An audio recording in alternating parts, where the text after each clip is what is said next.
Welcome to the Reddit Chronicles. Today we will be reading from TrueOffMyChest. Our first post is by Outrunning Time. I have been secretly training my girlfriend. I have been secretly honing my girlfriend's ability to catch things. She was absolutely horrible at catching things, and she's told me she's mildly insecure about it. She has many insecurities that I do my best to comfort and help her with. But this is something I can definitely help her with. So I'm committed. Over the past 9 months, I have been throwing things more and more each passing day. At the start, she would always drop it, and we would laugh it off and tease each other. But slowly, she was getting better. Now her reflexes have massive improved, and her catching skill are of a goddamn Olympic champion. I'm not even kidding, it's insane. I give her everything by throwing it to her now. Minus fragile objects, of course.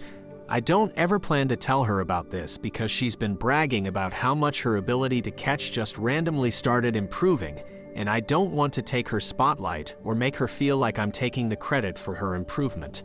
I also just really like hearing her shocked and giddy laugh and her ear-to-ear smile when she catches things in really awkward positions. Between two of her fingers, between her wrists, behind her back while looking at her phone at the same time are things I can think of off the top of my head. Update: I am a weak man. I'm horrible at keeping secrets, and as soon as I posted this, I did not last 2 hours before I called her over to read the post. She's actually quite happy, and she laughed at the post and is appreciative of my long-term efforts. We are reading the comments and smiling. All of your comments are wonderful. Made both of our days, thank you, Reddit. Our next post is by Big Divorce.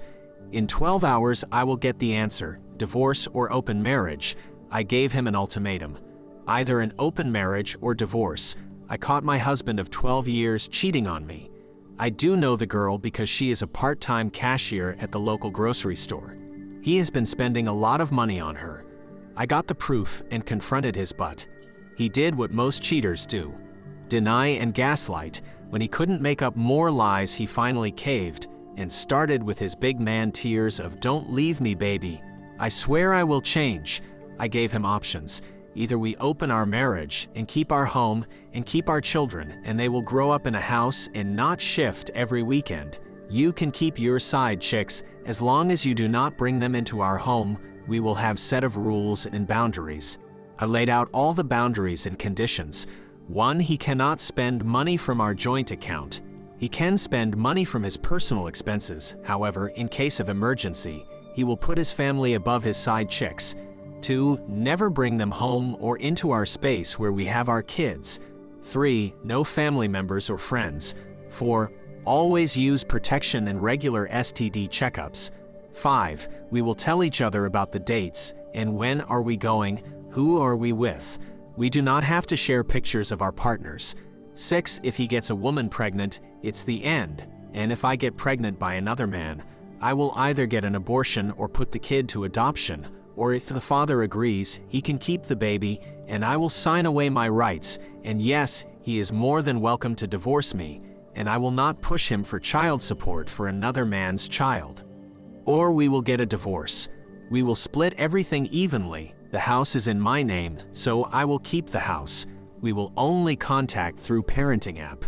No bad mouthing to our kids. If our kids want to know the truth later in life, we will tell them. We will have a healthy co-parenting relationship. He can have as many girlfriends as he wants, but he shouldn't force our children to accept them. It's for our kids to decide. I gave him 48 hours. 12 hours is left. We will see what he decides. If he cannot, then I will make the decision for both of us. My decision is divorce. The next day, OP updates. Well, I gave the verdict before 12 hours was up because I knew he will not choose any of the option and rather gaslight me. I gave him 48 hours. He couldn't decide. He still wanted to talk and see if we can work things out. I told him to pack his stuff and get out. He begged and pleaded. I stood firm. He said if several couples make it work and whatnot, but I am not a doormat who will waste several years of her life building a foundation that was already broken. I have contacted my lawyer. I will serve him within this week. I already had the divorce papers ready, but I didn't serve him because I gave him the option of what it is going to be. Soon, our family will know, and I will not hear anyone who says to give him a chance. I did and he failed. I don't believe in cheating makes relationships stronger, crap like that one guy in my comments told me. I know I cannot even look at him the same way. I am done being weak and making excuses for him. That's it. I am sitting in my empty house. My kids are with my mother. I don't know where he is or what he is doing. I guess I knew this would have been the ultimate fate of my marriage even if we choose open relationship. But I guess I didn't want my kids to come from a broken home. But then again, my kids would have lost it anyways. My mother forgave my dad and he never cheated, but I knew that in the back of her mind she still had suspicion that my dad was cheating. She never fully trusted him, no matter how much she said they are okay, and after the incident their love was stronger. No matter how much she was praised for being a strong woman for giving her husband a second chance, I knew she wasn't fully trusting my father. He didn't know it, but people around them knew, and she sighed a relief when he died. It just meant she doesn't have to pretend anymore. Sorry, I am just rambling. I am a mess right now. I am just coping by posting on Reddit and talking to internet strangers. The point is, I don't want to live like my mother, worrying where he is, if he is really going to work or not. Being a cell guard in my own marriage. I won't lie, when I told him I will get a divorce, I felt lighter, as if a weight has been lifted. Thanks, people. Our next post is by Lonely Thought. My boyfriend spent our anniversary with his female best friends, and now people think he's dating his sister. Long story, but bear with me. My ex-boyfriend, Tyler, was very close to his female best friend, Lily, so close that people thought they were dating. The effort he put into my Valentine's gift was nothing compared to what he does for Lily's Palantines. One day a coworker of his confronted me for flirting with him when he has a girlfriend. I tried explaining to him that I was his girlfriend, but he didn't believe me. He didn't leave me alone until I showed him pictures of us on my phone. I've tried talking to Tyler several times about how this makes me feel, but he always brushed me off and said Lily is like family to him, and I'm being insecure. Our anniversary was coming up, and a travel agent friend of mine got me a good deal for a 2-night stay at a resort about 2.5 hours away. I booked it, and when I told Tyler, he seemed very excited. About a week before our trip, he came to me, asked if he could go with Lily, since she has a lot going on and could use a pick-me-up. I was shocked and asked him if he really rather spend our anniversary with another woman. He just got mad and called me a cruel, jealous witch and said Lily really need him right now. When I still told him no, he said didn't want to go at all. Then he left and we didn't talk for 3 days, so I took that as us officially breaking up. As I was crying to my best friend about the breakup and being unable to get my money back, she suggested we go as friends. Time skipped to about an hour after we check in. I got a call from the front desk saying someone was trying to check in under my reservation. When I went down to check, I saw Tyler and Lily. Tyler immediately stomped toward me and went off on me for taking the spot when Lily needed it more, and then Lily plopped down on a chair and started bawling her eyes out, saying how she just wanted a relaxing weekend to forget about all that's happened to her. After a while of him screaming and her crying, security forces them to leave. The next day on social media, Tyler posted that he and Lily were officially together. Unfortunately for him, my friends and family are vengeful people. They all started commenting on his post with comments like, "Isn't that your sister? Aren't y'all related?" and "Sweet Home Alabama." He tried to deny those comments, but it was no use because the rumors already spread. It's been 3 months since then, and while nobody bothers them about it anymore, it definitely ruined their reputation, and that makes me happy. Our next post is by Majestic Life. My fiancé is reconsidering our marriage after visiting my home country.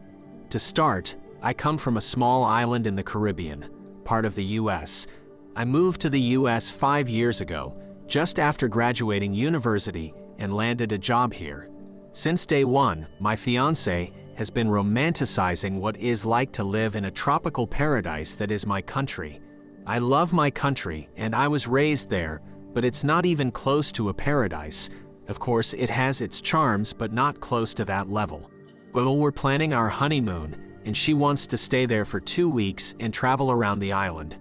I am not fond of that idea because I have seen it all, and she wants to visit not safe areas around the island. Her main point of attraction is a place that is in a huge musical video, but it's not a safe place for tourists. So I said, fine, let's just do a quick visit before our wedding so we can see what is going on. She immediately accepted, and 1 month later we traveled to my home country. She wasn't impressed, but I kept my mouth shut. We arrived at the place, and I already know today is a hot day to be there. I try to convince her, but she insists on going in. The locals are eyeing us, and my mind is screaming we should not be here. Not even 3 feet in, and 2 guys confronted us. She started talking, and her broken Spanish just made things worse. I tried to calm down the situation down, and we left soon after. I kept my mouth shut, even though I just wanted to tell her, I told you so, because this was stupid from the start. On our way back home, she didn't say a thing even after I tried to open the conversation. Well, today, 1 week after we arrived, she left her ring at the nightstand with a note telling me she needs some time. I fear this might be the end of it all. She never does this kind of things. Update. She called off the engagement. I don't know what to do. Probably just drink while I play some Halo with the boys before crying myself to sleep. See ya. Down in the comments, Cacavalue writes, hold up. This was in Puerto Rico. She bypassed all the beaches, the mountains, Old San Juan, the food, Culebra and Vieques and other islands, the food, and dumped him over the location of that video. OP needs to block her on everything from now to eternity. She only loved the idea of him, of having an exotic boyfriend. Thank you for listening to the Reddit Chronicles. Follow for more content.